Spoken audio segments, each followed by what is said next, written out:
Hingga kini saudara, pemerintah pusat masih meninjau dampak banjir bandang di Sumatera. Hari Selasa giliran Menteri Koordinator Bidang Infrastruktur dan Pembangunan Kewilayahan Agus Harimurti Yudhoyono ke Sumatera Barat.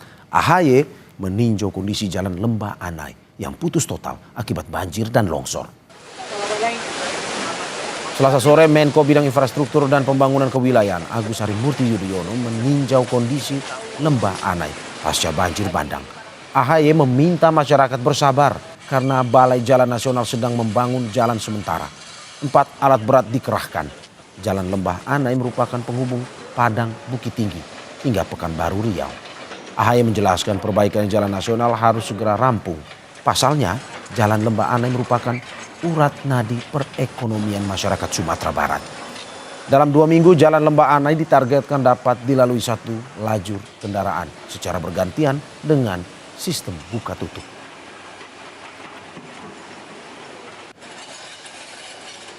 Ruas jalan utama ini terputus, maka bisa dikatakan akan sangat mengganggu bahkan melumpuhkan aktivitas ekonomi. Oleh karena itu, kehadiran saya di sini selaku Menteri Koordinator Bidang Infrastruktur dan Pembangunan Kewilayahan melihat secara langsung sekaligus memastikan, sekali lagi kami ingin memastikan bahwa sudah dilakukan berbagai upaya, terutama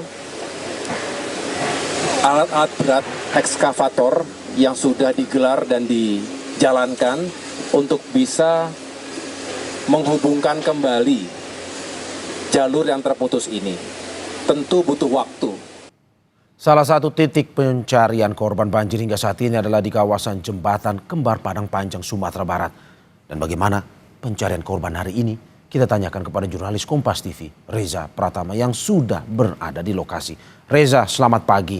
Hingga saat ini bagaimana proses pencarian korban banjir di sana yang bisa Anda informasikan kepada kita?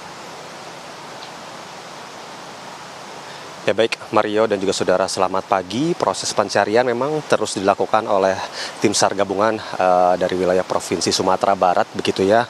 Ada metode pencarian, begitu, ada yang bisa kami sebutkan adalah metode 2 titik, begitu ya. Pencariannya mulai dari titik atas dan juga titik bawah. Kalau dari titik atas itu mulai pencariannya dari Jembatan Kembar Silayang Padang Panjang, begitu ya, hingga di titik bawah satunya lagi adalah di wilayah Kabupaten Padang Pariaman.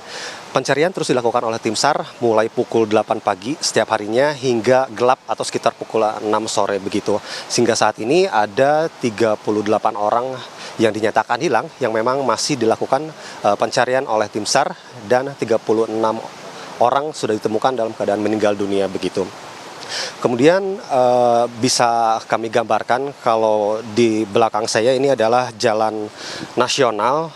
Juru kamera Abdul Rohim ini akan memperlihatkan jalan tertutup, begitu ya, tertutup oleh longsoran dari tebing, begitu, sehingga memang ini adalah jalan nasional yang menghubungkan ke arah Lembah Anai, kemudian ke Kabupaten Padang Pariaman, dan sebaliknya ke arah Padang Panjang.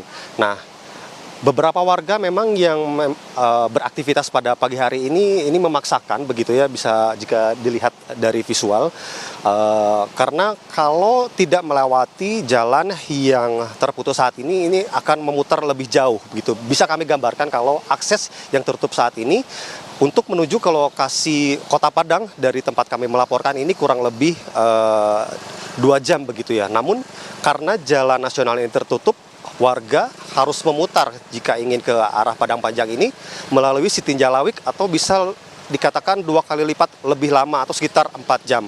Nah, hingga saat ini memang proses perbaikan jalan sudah dilakukan.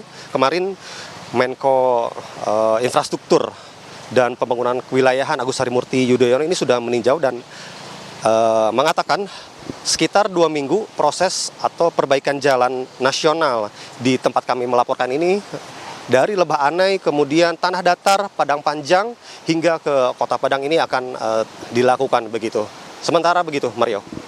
Ya, Reza, dan dari pantauan Anda apa sampai saat ini yang masih menjadi kesulitan tim SAR di sana? Ya, tim SAR memang tadi kami sempat berbincang dan menghubungi sejumlah tim SAR, begitu ya. Yang menjadi proses pencarian kesulitannya adalah rute pencarian yang cukup panjang gitu ya. Rute pencarian tadi sudah kami sampaikan ada 2 titik, mulai dari atas dari jembatan Kembar Silayang Padang Panjang, tanah datar, kemudian melewati Lembah Anai hingga ke Kabupaten Padang Pariaman.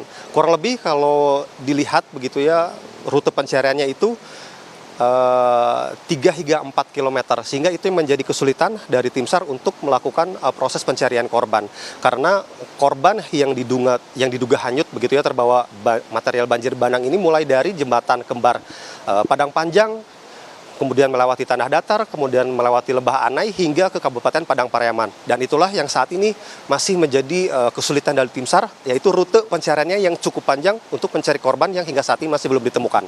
Sementara itu, Mario, yang bisa kami laporkan.